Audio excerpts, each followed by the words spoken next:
السلام عليكم، مرحبا بكم جديد في قناتي. كنتمنى تكونوا بخير وعلى خير وبصحه جيده. الوصفه ديال اليوم ان شاء الله غادي تكون وصفه يعني تحت طلب ديال بزاف ديال البنات اللي طلبوها ليا من شحال هذه. دائما انا كنبغي نعطيكم الوصفه اللي هي مجربه والنتيجه ديالها تكون مضمونه باذن الله. الوصفه ديال اليوم هي وصفه كتفتح المناطق يعني اللي هي فيها لون داكن، المناطق اما تحت الابط او العنق او الكوع او الركبه او المناطق يعني بين الفخذين، على حسب البلايص اللي ما تيكونش يعني كيوصل لهم الاكسجين، يعني الاماكن اللي ما يعني ما كتكونش مهويه، والمناطق اللي كتكون عرضه للبكتيريا يعني ما كيكونش فيها الهواء، الاكسجين كتكون بكل تاكيد معرضه للبكتيريا. الاماكن اللي كيكون فيها التعرق كلها هذه بلايص، كما كذلك الاماكن مثلا على حساب الناس اللي يلبسوا الملابس الداخليه ماشي من القطن، حتى هي كتسبب في هذه الدكونيه ديال اللون ديال البشره. عندي جوج وصفات ان شاء الله غادي نعطيهم لكم، نتوما اختاروا اللي بغيتو، غادي نوريكم نعطيكم حتى الفرق بين هاد الوصفات هادو. الوصفه الاولى ان شاء الله غادي يكون فيها البيكربونات دو صود، معروفه كتباع يعني في الصيدليات وفي شبه الصيدليات. غادي ندير واحد القياس ديال معلقه كبيره. غادي نحتاجو زيت الزيتون، واحد شويه ديال زيت الزيتون، وغنحتاجو واحد شويه ديال ماء الورد. تقدروا تسولوني على السكر حبيبات واش تضيفوه ممكن، ولكن انا كنكتفي بهاد المكونات هادو. وغادي نحتاجو الحامض الليمون. هنايا غادي ندير واحد شويه ديال زيت الزيتون، غير واحد شويه. يعني معروف على البيكربونات الصودا على انها كتفتح اللون، كتزول الخلايا الميته باش تخلي فرصه للخلايا جديده انها تكون صافي. وغادي نضيفو هنايا واحد شويه ديال الحامض. غتشوفوا هاد الكشكوشه هذه كتطلع يعني تفاعل كيميائي ما بين الحامض وهاد البيكربونات هادو الصودا. هنايا عندكم الاختيار ما بين هاد جوج الوصفات ان شاء الله اللي غادي نحضر لكم. غادي نضيفو هنايا واحد شويه ديال الماء ورد. معروف على ماء الورد منظف للبشره، ويعني كيشد البشره، قابض للمسامات، يعني المسامات اللي هي واسعه كيضيقها، عنده فوائد كثيره. غادي نشارك معكم ان شاء الله التقطير ديالو، غادي نوريكم كيفاش كنقطرو.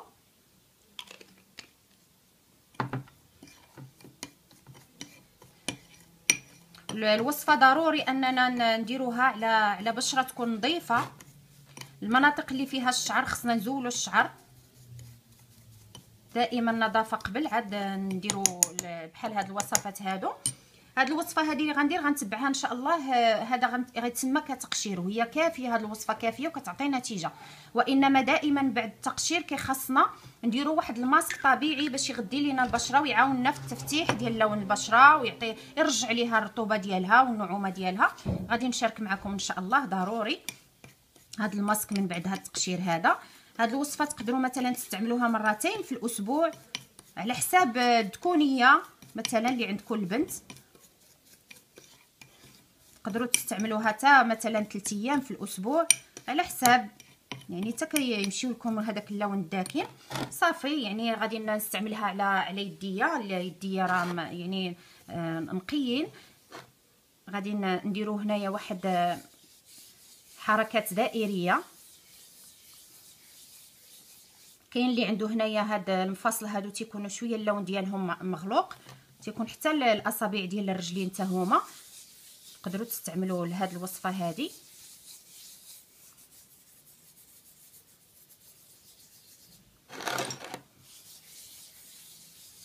صافي كنستمروا يعني تقريبا كنديروا هاد العمليه هذه واحد 5 ديال الدقائق.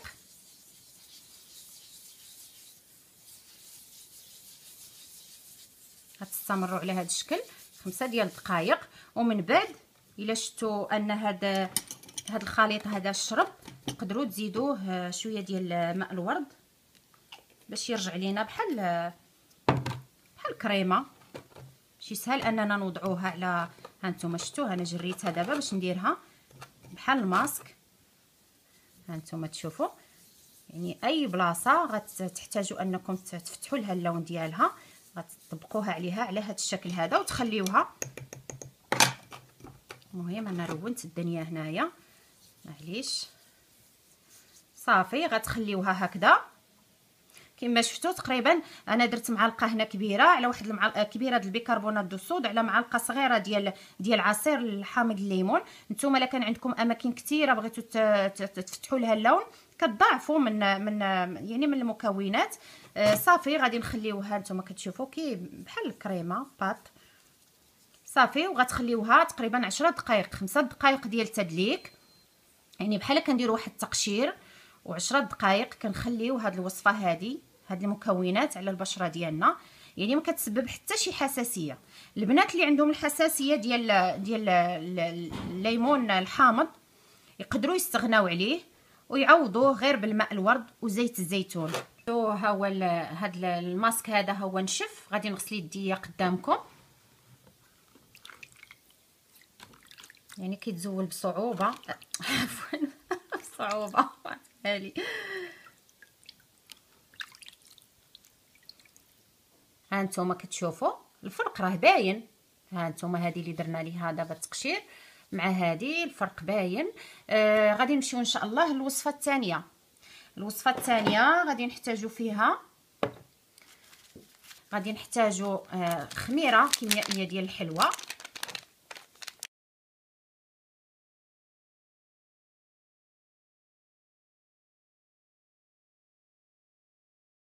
غادي نزيدو النشا باش نحصلوا حتى على واحد العجينه. والنشا معروف عليها انها كتفتح حتى هي اللون ديال البشره ممتازه. النشا والدقيق ديال الارز يعني، والدقيق ممكن انكم ديروا حتى الدقيق الا بغيتوا تضيفوا لهاد الوصفه هذه ممكن. صافي كديروا نفس الكميه من خميره الحلويات مع النشا.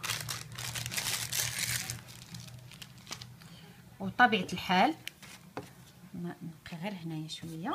بطبيعه الحال غادي نديروا الحامض ماشي بزاف، يعني واحد المعلقه صغيره. ودائما اللي عنده الحساسيه ديال الحامض يقدر يستغنى عليه. غادي ندير هنايا واحد شويه ديال العسل. اللي ما عندوش يقدر يستغنى عليه، يعني هذا العسل لانه كتعرفوا كيهدئ البشره مضاد للبكتيريا. العسل مزيان صراحه ممتاز.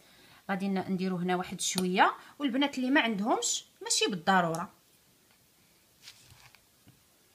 صافي غادي نديرو هنايا الماء الورد. اللي ما عندهاش الماء الورد واخا انا صراحه خاص ما يخطاكمش من الديور ديالكم الماء الورد لانه مهم بزاف. يعني المنافع ديالو كثيره ان شاء الله. فاش غندير لكم الفيديو ديال التقطير وغنذكروا المنافع ديالو. اللي ما عندوش يقدر يدير الماء عادي ولا الماء معدني اللي يعجبكم. المهم حنا غير باش كنسهلوا باش ما نديروش شي حاجه اللي هي صعيبه، مكونات صعيبه ما كتواجدش عند كل شيء. كنحاولوا اننا نسهلوا صافي. هادشي اللي كاين. هاد الوصفه هذه ديال الخميره الكيميائيه بكل صراحه نجيكم الصراحه يعني كتعطي النتيجه تقريبا من الاستعمال الاول. كتعطي النتيجه مزيانه. غير هي انا غنوريكم الفرق على يديا. هي كتسبب واحد الحمرار خفيف كيبقى دائما. مثلا هاد الوصفات هادو اللي ما كيجيوش مع كل شيء راه كيبقاو على حسب النوع ديال البشره. البشره ديال هذه ماشي هي ديال الاخرى، ماشي ديال، راه كل وحده والنوع ديال البشره ديالها. راه كنقول لكم فاش تبغيو ديروا الوصفات تشكوا فيهم دائما جربوا في يديكم ولا جربوا مور الاذن حتى كتشوفوا يعني ما كتسبب هذاك الماسك او هذيك المكونات اللي في الماسك ما سببوا لكم حتى شي حساسيه. عاد ممكن ديروا داك الوصفه هذيك لوجهكم. ما عمركم تشدوا شي حاجه اللي عنده البشره حساسه. اما اللي عنده البشره عاديه راه ما كاين حتى شي مشكل. ها نتوما كتشوفوا غادي بطبيعه الحال اليدين يكونوا نظاف. غادي نجربوا عاود هنا نتوما تشوفوا لان الخميره راه كتزاد في الحجم ديالها داك التفاعل. ولكن غير غتحطوها راه ما غيبقاش هذا الانتفاخ هاد الفقاعات. صافي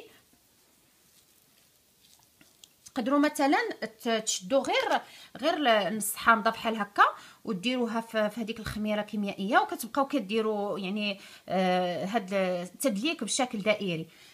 ولكن انا هنا فضلت ندخل هاد المكونات هادو باش تكون عندنا وصفه زوينه،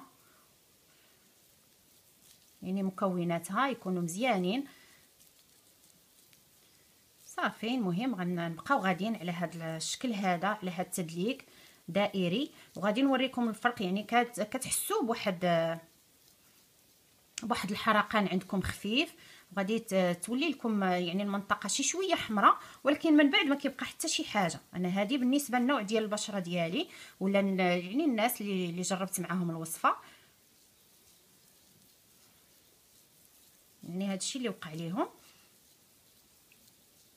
صافي كنبقاو هكا، يعني كنستمروا. الا شفناها قصاحت كنزيدوها دائما الماء ورد.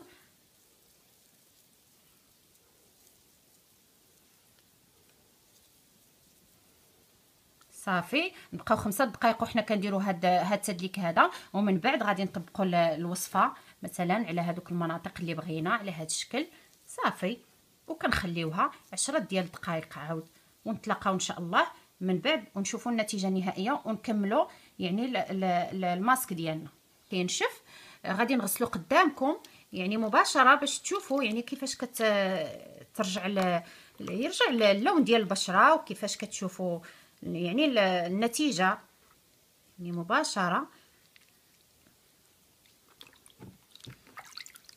يعني هذاك يعني داك الحرقان الخفيف راه ما كيبقاش، يعني غير في الاول ديال الخميره ديال الحلويات مع داك الحامض. بالنسبه للبنات اللي ما غيصبروش انهم يخليو بحال هذا الماسك هذا على في المناطق الحساسه ديالهم او تحت الابط، يقدروا يكتفيوا مثلا غير بهذوك الحركات الدائريه ويغسلوا البشره الا بغاو يعني نتيجه يعني ما تبان لهم يعني على مده. هانتوما تشوفوا يعني صافي، هانتوما تشوفوا ها هي يديا، يعني ما كاينش شي اثار يعني ما مزياناش على اليد ولا داك الحميرار، راه ما كيبقاش عادي. دابا ان شاء الله غادي نمشيو للماسك اللي غادي نديرو على المناطق اللي استعملنا لهم هاد التقشير. غادي نحتاجو هنايا الخرقوم البلدي او الكركم، الاحسن طحنوا على يديكم، ما تشريوش جاهز لان كيقدر يكون مخلط.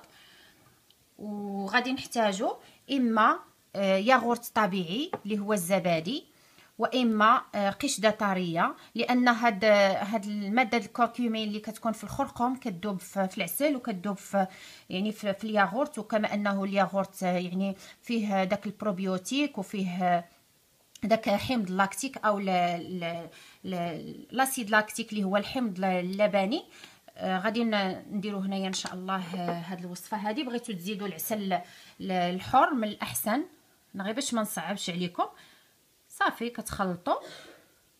بالنسبه للبنات اللي غيعكزوا ويقول لك خصك غادي نديروا لهذا الماسك وغادي يوسخ لينا حوايجنا، ولا ضروري راه اللي غادي يبغي هاد الوصفات هادو غير اللي محتاج ليهم، يعني اللي عنده هاد المشكل راه اكيد غادي يصبر. تقطع ليا الفيديو وانا كنت كندير هاد الوصفه هذه على يديا، ولا الفيديو حبس ما شفتوش.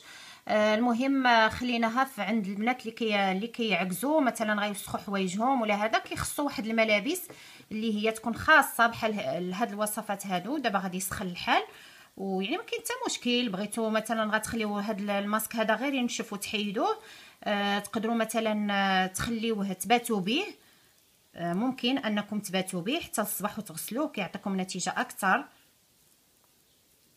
ومعروف على الكركم، يعني كيوحد اللون وكي مضاد للتصبغات والبقع البنيه والكلف. صراحه الوصفات ديالو هائله. حتى الوصفه اللي كنت حطيت ديال هذا الكركم هذا، البنات جاو عندي ويعني وشفت النتيجه ديال الماسك على وجههم، يعني وحد لهم اللون ديال البشره ديالهم.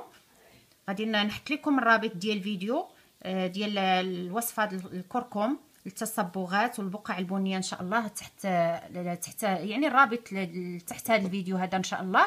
صافي غنخليو هذا الماسك هذا ديال الخرقوم او الكركم حتى ينشف، وغادي نغسلوه ان شاء الله ونشوفوا النتيجه النهائيه. خليكم معايا.